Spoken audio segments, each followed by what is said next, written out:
नमस्कार दोस्तों, मैं राहुल आप सभी का मंथन में स्वागत करता हूं। आज के इस सेशन में हम लोग भारत चीन संघर्ष के ऊपर चर्चा करेंगे तथा समझने का प्रयास करेंगे कि बार बार मुंह की खाने एवं पीटने के बाद भी आखिर क्यों चीन इस प्रकार की लगातार हरकतें करता रहता है। चीन की इस कुटाई का वीडियो आप लोगों ने ऑलरेडी सोशल मीडिया साइट्स पर देख लिया होगा, जो कि एक पुराने संघर्ष का वीडियो था। ये वीडियो आपके बगल में ऑलरेडी मैंने चला रखा है, जिसे आप लोग यहाँ पर देख रहे हैं और आप भी इस कंबल कुटाई का थोड़ी देर के लिए लुत्फ उठा सकते हैं। यहाँ पर हम लोग जानने एवं समझने का प्रयास करेंगे कि क्या घटनाएं घटित हुई कॉन्टेक्स्ट के रूप में तथा उसके कारण क्या है, क्यों बार बार चीन इस प्रकार की हरकतें करने पर आमादा है। तो सबसे पहले यहाँ पे हम लोग देखते हैं कि हुआ क्या है।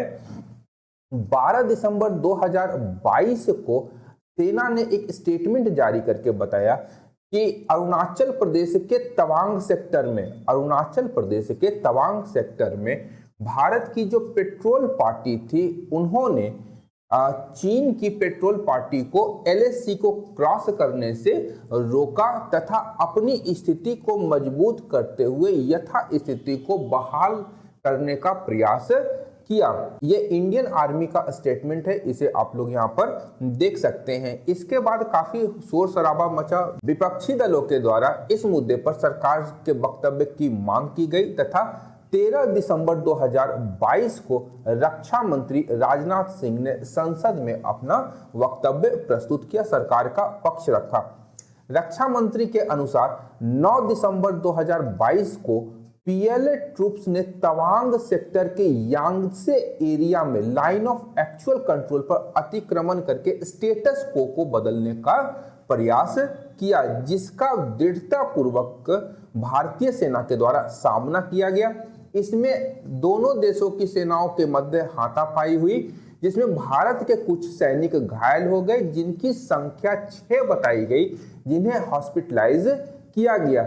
वहीं अपुष्ट मीडिया सूत्रों में बताया गया कि चीन को इस हाथापाई में भी काफी भारी नुकसान का सामना करना पड़ा है। अपने वक्तव्य में रक्षा मंत्री का मानना है और कहना भी है कि भारत के किसी भी सैनिक की इस घटना में मृत्यु नहीं हुई है और ना ही कोई गंभीर रूप से घायल हुआ है। इसके पश्चात उनके अनुसार जो लोकल कमांडर्स ने 11 दिसंबर 2022 को अपने चाइनीज काउंटर पार्ट्स के साथ मिलकर के वहां पर लाइन ऑफ एक्चुअल कंट्रोल पर यथास्थिति बरकरार रखी और इस मुद्दे को चीनी पक्ष के साथ कूटनीतिक स्तर पर भी उठाया गया है। यह भारत सरकार के द्वारा दिया गया संसद में स्टेटमेंट है। इस स्टेटमेंट के ठीक बाद चीन का स्टेटमेंट आता है और उनका कहना था कि जो बॉर्डर पर सिचुएशन है वह काफी स्टेबल है। और ये कहने वाले कौन थे? तो चीन के विदेश मंत्रालय के प्रवक्ता वांग वेनबिन। इनका कहना है कि भारत के साथ लगती हुई सीमा पर जो वर्तमान स्थिति है वह अभी स्थिर बनी हुई है। अब यहाँ पर जब हम लोग देखते हैं कि आखिर ये क्लैश साइट था कहाँ, तो क्लैश साइट तवांग सेक्टर के, ध्यान रखिएगा, तवांग सेक्टर के ठीक नॉर्थ में कुछ दूरी पर स्थित यांगसे था। यह पता हम लोगों को कैसे चलता है? यह पता चलता है रक्षा मंत्री के वक्तव्य से। अब यह मैप पर यहाँ पर देखा जा सकता है कि इस प्रकार से इस जगह पर भारत और चीनी सैनिकों के बीच मुठभेड़ या हाथापाई हुई है। इस प्रकार की हाथापाई इस स्थल पर पूर्व में भी हो चुकी है।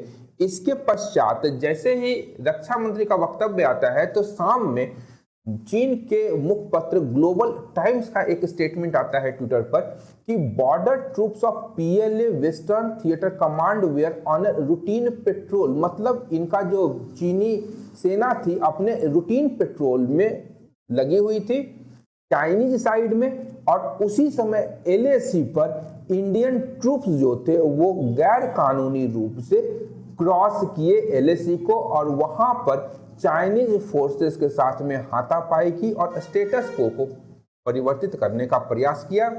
यह कहना किसका था? PLA के स्पोक्स पर्सन का। मतलब ये स्पष्ट बोल रहे हैं कि भारतीय सेना सीमा क्रॉस करके आई, हमारे जवानों को मारी पीटी और वापस अपनी सीमा में चली गई। मतलब लात खाए और लात खा करके हम लोग स्वीकार कर रहे हैं, ये ग्लोबल टाइम्स का कहना है। अब यहां पर यदि हम लोग स्थिति समझे तो ये जो इस प्रकार की घटनाएं हैं जो चीन हमेशा करता रहता है सीमा पर, ये केवल भारत के साथ नहीं है अपितु चीन के साथ लगने वाले सारे स्थलीय सीमाएं, जो सारे स्थलीय देश हैं जिनकी सीमाएं चीन के साथ में लगती है, चीन सभी देशों के साथ में ऐसी हरकतें करता रहता है। और वर्तमान समय में चीन की विस्तारवादी नीतियों के कारण उसके अपने सभी पड़ोसियों के साथ में सीमा संघर्ष की स्थिति बनी हुई रहती है, जिसमें न केवल आपका ताइवान, फिलीपींस, इंडोनेशिया, वियतनाम अपितु भारत समेत आसियान के सारे देश, इवन नॉर्थ और साउथ कोरिया, जापान, रूस, मंगोलिया, सेंट्रल एशिया के देश, सारे देश लगभग 17 देश हैं जिनका चीन के साथ सीमा विवाद वर्तमान समय में चल रहा है। अब यदि हम लोग यहाँ पर देखें भारत के साथ में, तो भारत की सीमा जो है चीन के साथ में वो लगभग 3488 किलोमीटर की लगती है, जिसे 3 हिस्सों में मूल रूप से बांटा गया है। पहला है ईस्टर्न सेक्टर, जो कि अरुणाचल प्रदेश में है, जिसे हम लोग मैकमोहन रेखा के नाम से जानते हैं। इसके बाद है सेंट्रल सेक्टर और अंत में वेस्टर्न सेक्टर, जहां हम लोग लद्दाख में हाल ही में 2020 में चीन ने गलवान घाटी की घटना को अंजाम दिया था, जिसका भारतीय सेना ने चीन को मुंहतोड़ जवाब देते हुए वहां पर यथास्थिति बनाए रखने का भारतीय सेना के द्वारा प्रयास किया गया है। तो इन तीनों सीमा रेखा के विषय में यहाँ पर हम लोग थोड़ा संक्षेप में देख लेते हैं कि आखिर तीनों सीमा रेखाएं यहाँ पर क्या है। तो ये 3 सेक्टर में विभाजन किया गया है। वेस्टर्न सेक्टर में मूल रूप से आपका लद्दाख का क्षेत्र आ जाता है, जिसके 38,000 वर्ग किलोमीटर का क्षेत्र, जो कि अक्साई चीन का एरिया है, इस पर चीन के द्वारा अनधिकृत रूप से 1962 के युद्ध के दौरान कब्जा कर लिया जाता है। वहीं भारत के इस क्षेत्र को, जिसे हम लोग सक्सगाम वैली के नाम से जानते हैं, पाकिस्तान के द्वारा अनधिकृत रूप से प्रदान किया गया है मैत्री संधि के स्थान पर, और यहां भी चीन का अनधिकृत रूप से कब्जा है। इसके पश्चात सेंट्रल सेक्टर में हिमाचल प्रदेश और उत्तराखंड के राज्य शामिल है, जहां उत्तराखंड के कुछ क्षेत्रों में और हिमाचल प्रदेश के कुछ क्षेत्रों पर, सीमाई क्षेत्रों पर मूलतः चीन दावा करता है। तो इस प्रकार से कुल मिलाकर के ईस्टर्न और वेस्टर्न सेक्टर के जो सीमाई क्षेत्र हैं, वहां पर चीन लगातार किसी न किसी प्रकार से भारत के साथ में सीमा विवाद में जबरदस्ती उलझा हुआ है या भारत को उलझाए रखने का प्रयास करता है। अब आते हैं वर्तमान अरुणाचल प्रदेश पर, जहां वर्तमान में ईस्टर्न सेक्टर में झड़प हुई है और ये तवांग के आसपास के इलाके में यांगसे में हुई है। ईस्टर्न सेक्टर की कहानी कुछ इस प्रकार है कि ईस्टर्न सेक्टर को, जो अरुणाचल प्रदेश भारत का हिस्सा है, इसे चीन जो है क्या कहता है, दक्षिणी तिब्बत का दक्षिणी भाग मानता है और अपना दावा करता है। 9 दिसंबर की जो ये घटना थी, ये अरुणाचल प्रदेश में ही होती है और भारतीय सेना के अदम्य साहस और लात जूतों के कारण चीन को वापस पीछे हटना पड़ता है। अब यहां पर पहले हम इतिहास को समझ लेते हैं थोड़ा सा कि आखिर ये क्या इतिहास रहा है। तो मैकमोहन रेखा 1914 में भारत, तिब्बत और चीन के मध्य हुए समझौते का परिणाम है। इस रेखा को चाइना मानने से इनकार करता है, लेकिन तिब्बत और भारत ने मैकमोहन रेखा को एक्सेप्ट कर लिया था। 1947 में भारत आजाद होता है और 1949 में पीपुल्स रिपब्लिक ऑफ चाइना का गठन किया जाता है माओ त्से तुंग के द्वारा। इसके पश्चात 1950 से ही चीन जो है तिब्बत पर अधिकार करने का प्रयास करता है तथा अपनी सेनाएं वहां पर भेजना प्रारंभ करता है और वहां पर अधिकार कर लेता है। और भारत में हमारे यहाँ पर हिंदी चीनी भाई भाई का नारा लगाया जाता है और 1962 ईस्वी में चीन LAC पर आकर के भारत पर आक्रमण करना प्रारंभ कर देता है। इसके पश्चात भी हम लोग देखते हैं तो 1967 में सिक्किम के नाथुला और तोला में इसके पश्चात 1987 में जब अरुणाचल प्रदेश को 1986 में स्टेटहुड का दर्जा दिया गया था, उसके पश्चात 1987 में झड़प होती है इसी तवांग के इलाके में। 2017 में भूटान के डोकलाम के क्षेत्र में भारत ने चीन को सड़क निर्माण करने से रोक डाला था। 2020 की गलवान के खूनी संघर्ष को हम लोग अभी भूले नहीं हैं और वहां बहुत सारे ऐसे क्षेत्र हैं जहां पर दोनों सेनाएं एक दूसरे के आमने सामने खड़ी है। और पुनः 2022 में हम लोग देखते हैं कि तवांग के क्षेत्र में चीन घुसपैठ करने का प्रयास करता है, जिसे भारतीय सेना के द्वारा असफल कर दिया जाता है। तो यहाँ पर यह मुद्दा है कि आखिर चीन इस क्षेत्र में लगातार घुसपैठ करने का प्रयास क्यों करता है। चीन ने 2021 में प्रस्ताव रखा था कि अरुणाचल प्रदेश के 15 स्थानों का नाम वह परिवर्तित करेगा और उनका जो नाम है वह तिब्बतन और मंदारिन भाषा में कुछ रखने का प्रयास किया है। एक अन्य तथ्य है कि अरुणाचल प्रदेश को चीन जो है जनगणान, याद रखिएगा, जनगणान के नाम से जानता है। अरुणाचल प्रदेश को चीन में जनगणान के नाम से पुकारा जाता है और यहाँ के 15 स्थानों का नाम चीन ने तिब्बती भाषा में रखने का प्रयास किया है, जिसके से संबंधित जो कानून है अक्टूबर 2022 में अभी हाल में ही बनाए गए थे। और इसके पश्चात आखिर अब हम लोग समझते हैं कि आखिर वो कौन से कारण है जिसके कारण चीन अरुणाचल प्रदेश और तवांग पर अपना अधिकार करना चाहता है। उसका सबसे पहला कारण है तवांग की स्थिति। तवांग की जो स्थिति है वह, उसकी जो हाइट है वह 17,000 फीट की है और इस फीट पर यदि कोई सैनिक चौकी बनाई जाती है तो उससे न केवल अरुणाचल प्रदेश बल्कि आसपास के सभी इलाकों पर नजर रखी जाती है।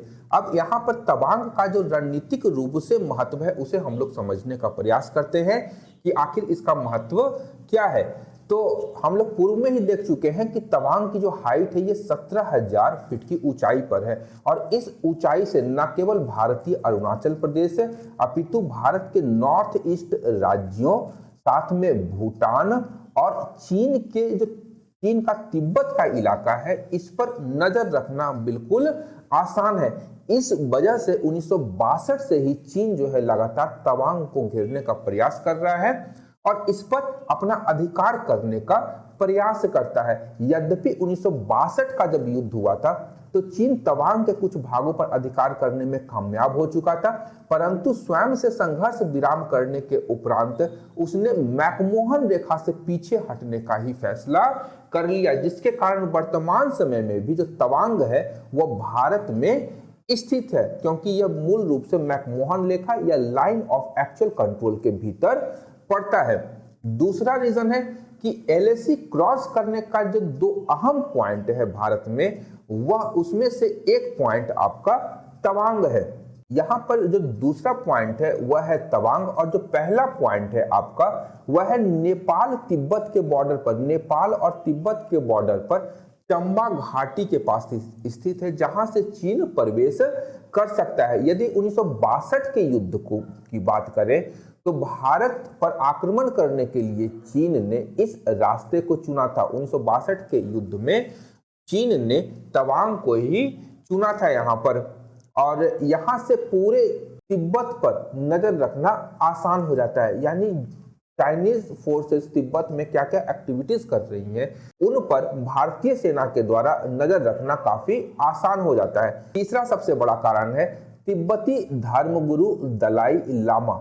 हम लोग जानते हैं कि जब चीन ने तिब्बत पर अधिकार कर लिया तो 17 मार्च 1959 को तिब्बत के सर्वाधिक बड़े जो धार्मिक गुरु है 14वें दलाई लामा, वो भारत आ गए।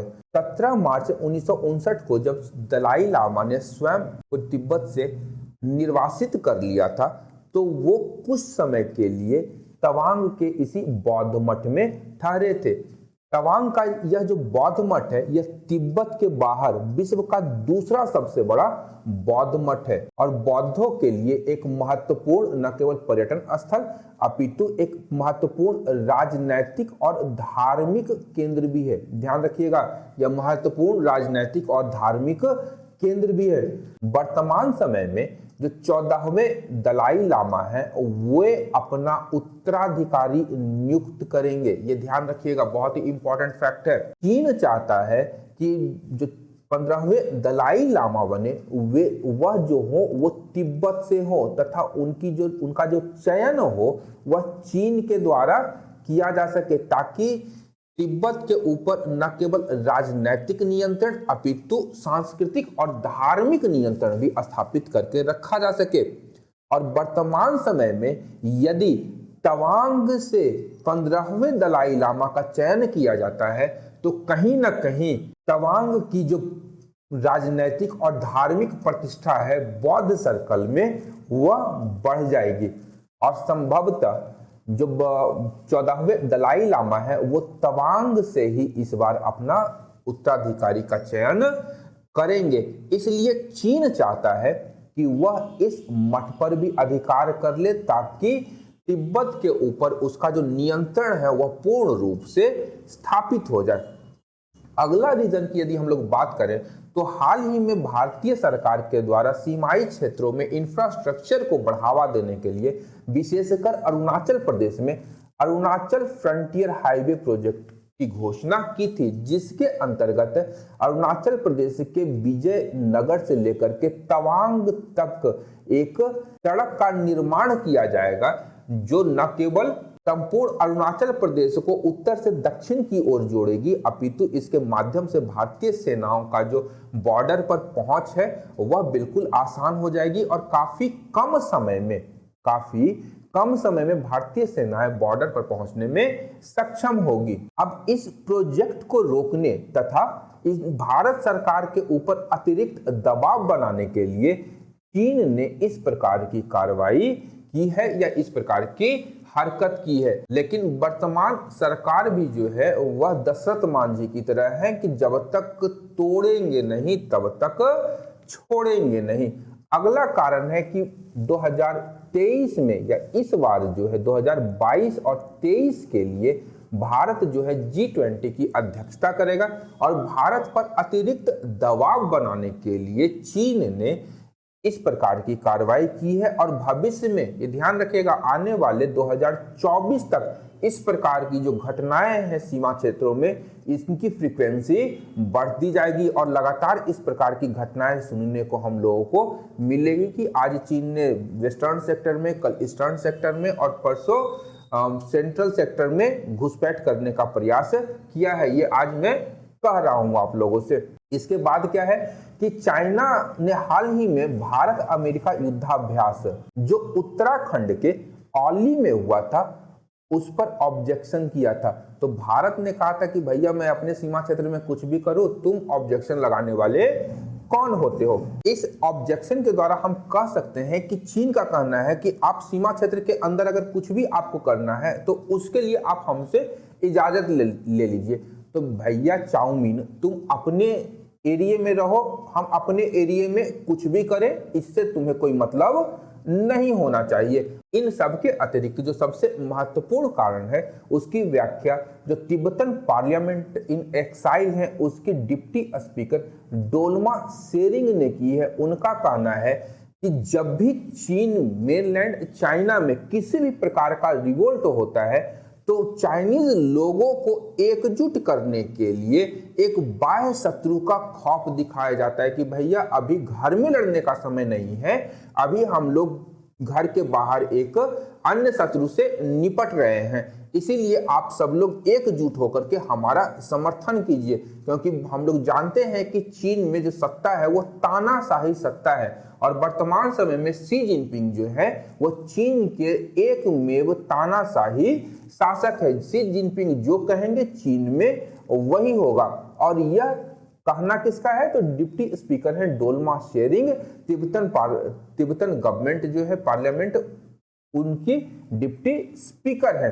तो इसी के लिए ये जो ब्लेम गेम का खेल हो रहा है वह इंडिया के ऊपर लगाया जा रहा है, इंडिया की सीमा पर हमला किया जा रहा है। इसके अतिरिक्त यदि हम लोग देखें तो ताइवान के मुद्दे को भी जीवित रखा गया है। ध्यान रखिएगा ताइवान के ऊपर भी इधर 2 दिन पहले चीन ने अपने H-6 bomber 18 H-6 bomber Taiwan की ओर चीन ने भेज दिए थे, दिखाने के लिए, हेकड़ी दिखाने के लिए कि देखो अगर नहीं मिलोगे तो हम हमला कर देंगे। लेकिन आज तक हम लोग नैन्सी पेलोसी की यात्रा के बाद से ही देख रहे हैं कि चीन लगातार ताइवान को धमकी पे धमकी, धमकी पे धमकी देते जा रहा है, लेकिन आज तक कुछ कर नहीं पाया है या कुछ नहीं किया है। तो उसी प्रकार से भारत को भी धमकी देने का लगातार प्रयास करता रहता है और हम लोग उस धमकी का बेजोड़ जवाब उनको देते रहते हैं इन यंत्रों के द्वारा। अभी हम लोग देखते हैं कि मेनलैंड चाइना में आखिर हुआ क्या है। तो शी जिनपिंग का काफी विरोध वहां पर हो रहा है, किस लिए? तो चाइनीज मॉर्गेज बायकॉट जो है, होम लोन, वहां पर होम लोन का बायकॉट किया जा रहा है। इसके अतिरिक्त कोविड प्रोटेस्ट वहां पर प्रारंभ हो चुका है, जो सबसे पहले शंघाई में प्रारंभ हुआ था, उसके बाद राजधानी बीजिंग में भी पहुंच गई। और चीन के जो राष्ट्रपति हैं शी जिनपिंग, उनके विरुद्ध जो 20वां कांग्रेस हुआ था चीन का, आपका 15 अक्टूबर को, उस समय इनका विरोध किया गया था। साथ ही साथ कोविड प्रोटेस्ट जो है, यहाँ पे देख सकते हैं चाइना का कि Chinese communist party step down, ये इस प्रकार के स्लोगन चीन में लिखे जा रहे हैं, गिव मी लिबर्टी और डेथ।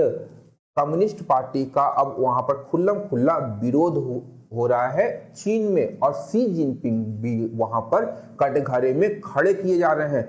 तो कहीं ना कहीं चीन और शी जिनपिंग की सोची समझी या उनकी रणनीति है कि सीमा पर एक शत्रु को दिखाया जाए और संपूर्ण चीन है उसको एकजुट करने का प्रयास किया जाए। इस संपूर्ण मुद्दे पर भारत का एक ही कथन है कि situation can't be normal without peace in border, यानी बॉर्डर पर बिना शांति के भारत और चीन के जो संबंध है कभी भी नॉर्मल नहीं हो सकते हैं। तो आज का जो सेशन था यहीं पर समाप्त होता है। उम्मीद करता हूं कि आप लोगों को आज के सेशन से महत्वपूर्ण जानकारी प्राप्त हुई होगी तथा आपके प्रतियोगी परीक्षाओं की तैयारियों में महत्वपूर्ण भूमिका अदा की होगी। अगर वीडियो पसंद आया तो लाइक शेयर सब्सक्राइब करना बिल्कुल भी ना भूलें। अंत तक देखने के लिए धन्यवाद। देखते रहिए मंथन, क्योंकि मैं इस प्रकार के वीडियोस लाता रहता हूं। Thank you.